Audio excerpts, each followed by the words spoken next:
तो आपकी किसी से लड़ाई हो गई, उस पर्सन ने आपको कुछ बोल दिया and you are feeling devastated, you are feeling agitated, आप एंग्शियस हो गए, आप डिप्रेस्ड हो गए, आपके अंदर एक इतनी नेगेटिव वाइब आ गई कि अब आपका कहीं मन नहीं लग रहा है, आप समझ नहीं पा रहे कि मैं कैसे कोप अप करूं सिचुएशन से। How dare that person said to me, उसकी हिम्मत कैसे हुई ये सब बोलने की। और उस बात को काफी टाइम भी हो गया, बट स्टिल वो चीज मेरे दिमाग में बिल्कुल छपी हुई है and I am not able to understand कि मैं करूं तो क्या करूं।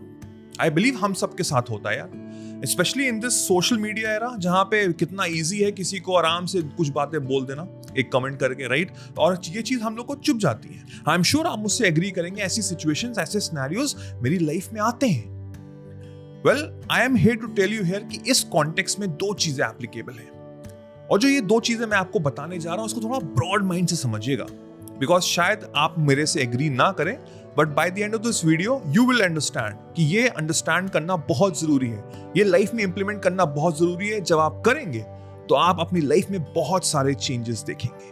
पहला पॉइंट है कि उस पर्सन ने आपको हर्ट नहीं किया है। अब आप कहोगे क्या, उस पर्सन ने मुझे पता नहीं क्या क्या बोला है, मेरी फैमिली के बारे में क्या क्या बोला है, मेरे कैरेक्टर के बारे में क्या क्या बोला है, और आप कह रहे हो कि उस पर्सन ने हर्ट नहीं किया। Yes, I am saying that thing to you on your face. उस पर्सन ने आपको हर्ट नहीं किया है कुछ भी। The next point is, जो इसको आगे कॉन्टेक्स्ट लेके जा रहा है कि you choose to hurt yourself. आपने खुद चूज किया है कि आप अंदर से दुखी होंगे, आप अंदर से हर्ट फील करेंगे। कोई भी पर्सन इतना एलिजिबल नहीं होता इस वर्ल्ड में, try to understand this thing, कि वो आपको हर्ट करके चला जाए। आपकी किसी से कोई भी फाइट हुई है, कोई भी क्वारल हुआ है, वो उसका परसेप्शन है, वो उसकी थ्योरी है, वो उसका माइंडसेट है। अब उसमें बहुत सारी कैटेगरीज इन्वॉल्व होती है। That totally depends upon the personality of that person. What is the personality? His present reality. Present reality क्या होती है? उसके environment, किस तरह के लोगों के साथ वो उठता बैठता है, किस तरह की चीजें देख रहा है, राइट? सो इस पूरी कैटेगरी को एक पर्सनैलिटी में कंबाइंड हो जाता है उस पर्सन का। अब हम दिन भर में हजारों लोगों से मिलते हैं, हजार लोगों की अलग अलग तरीके से पर्सनालिटी होती है, एंड यू आर एक्सपेक्टिंग कि सब आपसे अच्छी तरह से नहीं बात करेंगे। आपका माइंडसेट अलग होगा, उनका माइंडसेट बिल्कुल अलग होगा, but now you have given the power to that person. आपने वो पावर उस पर्सन को दे के रखी हुई है, और उस पर्सन ने आपसे कुछ बोला, 2 मिनट के लिए शायद कुछ बोला, उसके बाद वो चला गया, वो अपनी लाइफ में मस्त हो गया। उसको तो अब पता भी नहीं, उसको तो अब याद भी नहीं, लेकिन आप उस पर ड्वेल कर रहे हैं, बार बार ड्वेल कर रहे हैं, बार बार ड्वेल कर रहे हैं, and you are not able to concentrate on your own betterment. अब इसके 2 रीजंस हो सकते हैं।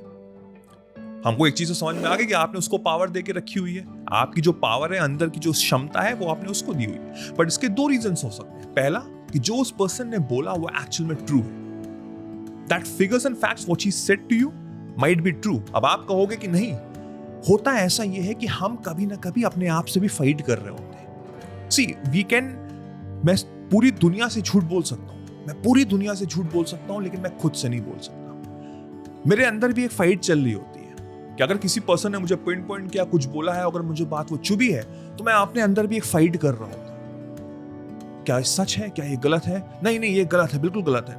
बट अनफॉर्चुनेटली वी नो कि हाँ वो सच है, तभी वो चुभ रही है। या तो ये रीजन होगा, और सेकेंड रीजन, अगर आपको वो बात चुभ रही है, वो सच नहीं है, तो इसका मतलब यही हुआ कि आप अंदर से बहुत वीक हैं, आप अंदर से खोखले हैं, बिकॉज कोई भी पर्सन आके आपको कुछ भी बोला जा रहा है और आपको वो इफेक्ट कर रही चीज। बट आप कहोगे ये तो सबके साथ होता है। एग्जैक्टली सबके साथ यही होता है। हमारा माइंडसेट ही इस तरह से इवॉल्व हुआ है। हम लोग बचपन से ही ऐसे देख रहे हैं कि every action has an equal and opposite reaction to whatever action that I am getting from this outside world, वो मेरे इनर वर्ल्ड में ऑटोमेटिकली आ रहा है।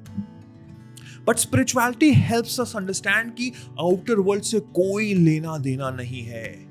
Whatever will be my inner world, that will define my outer world. अगर बाहर की दुनिया में मुझे कुछ भी हो रहा है, कोई कुछ भी बोल रहा है, अगर मेरा इनर वर्ल्ड बहुत स्ट्रांग है, तो वो मुझे कोई शेक नहीं कर सकता। हमको ये स्ट्रांग बनना है। Understand? We are here to do good things in our life. We are here to be successful. हमको एक पाथ पे चलना है towards prosperity. But outer world में तो नेगेटिविटी भरी हुई है। अगर आप इनसे इन्फ्लुएंस होते रहेंगे तो आप जिंदगी में आगे कैसे बढ़ोगे?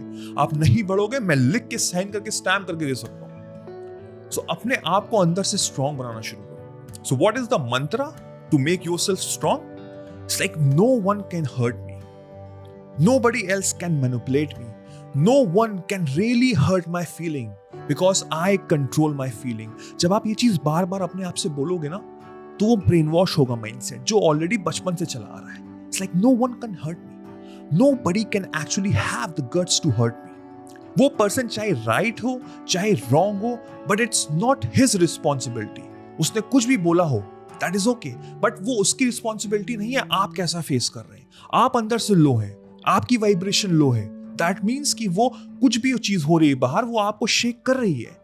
But when you say that again, like affirmations, if you say it again on the regular basis, तो वो overlap होना शुरू हो जाएगा. आप अंदर से strong होना शुरू हो जाएंगे. आप अपने आप को और अच्छे से जानना शुरू कर देंगे.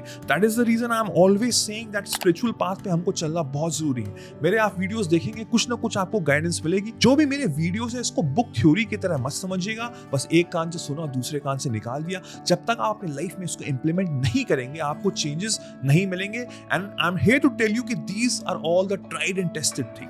जो भी मैं बोल रहा हूं सब ट्राई किया हुआ मैंने, उसके बाद मैं आपको समझा रहा हूं. तो it's very important to manipulate yourself first. It's like whatever is happening in this outer world has nothing to do with me. आपका ओपिनियन हो सकता है मेरे बारे में, आप बोल सकते हैं, but your opinion can never shake my opinion because I have a firm believe in my self. आपको कुछ बोलना है बोल दीजिए. Take care, God bless you, bye bye. वो नेगेटिव चेन हमको ब्रेक करनी बहुत जरूरी है. बिकॉज होता यह है कि एक चीज स्टार्ट होती है, उससे पूरा एक वर्ल्ड बन जाता है. फॉर एग्जाम्पल, लेट्स से आपकी नई जॉब लगी है, आपको एक टास्क दिया गया, आपके मैनेजर ने आपको कुछ बोला करने को और आपने कुछ गलती कर दी. अब आपके मैनेजर ने आपको डांट दिया, आपको बहुत बुरा लगा. After all this is your first job, आपको बहुत बुरा लगा. अब आप बैठे हुए अपने जोन में, आप सोच रहे हो यार कितना खराब मैनेजर है, कैसे लोग होते हैं, अभी तो मेरा पहला दिन है, मेरे तो कुछ ही दिन हुए हैं, ऐसे थोड़ा ना बोलना चाहिए, अच्छे से भी समझा सकते हो. मेरे को तो पता ही गया है यार, ये जो जॉब है यहाँ पे इस चीजें सब होती रहती है. ये प्राइवेट सेक्टर बहुत ही कॉम्पिटिटिव है, यहाँ पे ह्यूमैनिटी नाम की चीज नहीं है. Everybody is rude. This world is so rude, this country is so rude. क्या हो रहा है? छोटी सी चीज थी, मैंने सबको पिन पॉइंट कर दिया, पूरे वर्ल्ड को पिन पॉइंट कर दिया. अब होता क्या है, यही चीज मेरे माइंडसेट में छप जाती है. And whatever which has been blueprinted here in your conscious and subconscious mind, वही चीज यूनिवर्स आपको प्रोवाइड करेगी, बिकॉज वो आपके माइंड ने एक्सेप्ट कर ली है. You have to realize this. That is the only reason that I'm saying it again and again, that we have to break that negative chain. और नेगेटिव चेन हम कैसे break कर सकते हैं? जब हम आउटर वर्ल्ड में कुछ भी हो रहा हो, उससे मैं बिल्कुल भी इन्फ्लुएंस नहीं हो पा रहा हूं. From now on, make sure that you will not create any thought of any other person opinion. किसी का कोई भी ओपिनियन हो, आप उसको अच्छे से समझिए, एनालाइज करिए. अगर वो सच है तो उसको अप्रिशिएट करिए, अपने आप को इंप्रूव करिए. अगर वो गलत है उसको वहीं पे इग्नोर करिए. अपने आप को इतना स्ट्रांग बनाइए, अपने आप से बातें करना शुरू करिए. If a person have hurt you and he said sorry to you, तो जो भी आप सोच रहे हैं ना, उसमें उसकी कोई भी गलती नहीं है. ये दो बातें हैं जो आपको समझनी पड़ेगी. किसी पर्सन ने आपको हर्ट किया है, वो सॉरी बोल रहा है, that is one thing. But यही चीज वाइस वर्सा भी होती है, जो मैं आपको अभी समझाने जा रहा हूं. आपने किसी को हर्ट किया, राइट? आपने किसी पर्सन को कुछ बोल दिया. Like I said, every action is equal and opposite reaction. आपको लगा कि मैंने गलत बोला, आपने उसको सॉरी बोला. But you also have to say that I am not responsible for what you are feeling right here right now. आपने कुछ बोला उसको, आपने उससे सॉरी भी बोला, but you are also not responsible for what that person is feeling, because that is their own perception, their own opinion. वही चीज हमको समझनी है. हमको अपनी फीलिंग को इंटैक्ट रखना है towards positivity. Like nobody can shake me know matter what is going on in my outside world. The moment you're going to realize this, the moment you're going to implement this in your life, you will have a superpower. A superpower that nobody can manipulate you. A superpower who will have the focus in his life and will be successful because he has a perfect tunnel vision towards achieving their goals in their life. So make sure to don't get influenced from this outer world because it will take you nowhere. अपने आप पे work करो, अपने आप को आगे बढ़ो, अपने आप को improve करो, brush करो skills और ओपिनियन को कॉर्नर कर दो. So I hope you like this video. अपनी लाइफ में इसको इंप्लीमेंट करिएगा. मुझे कमेंट सेक्शन में जरूर बताइएगा आपको ये वीडियो कैसा लगा. अगर आप नए हैं चैनल पे, जल्दी से लाइक करिए, सब्सक्राइब करिए, hit the bell icon so that जैसे ही मैं एक नया वीडियो डालूं आपको सबसे पहले नोटिफाई हो. मेरा नाम वैभव निगम है. Till then I will see you soon. Take care. Cheers. Bye bye.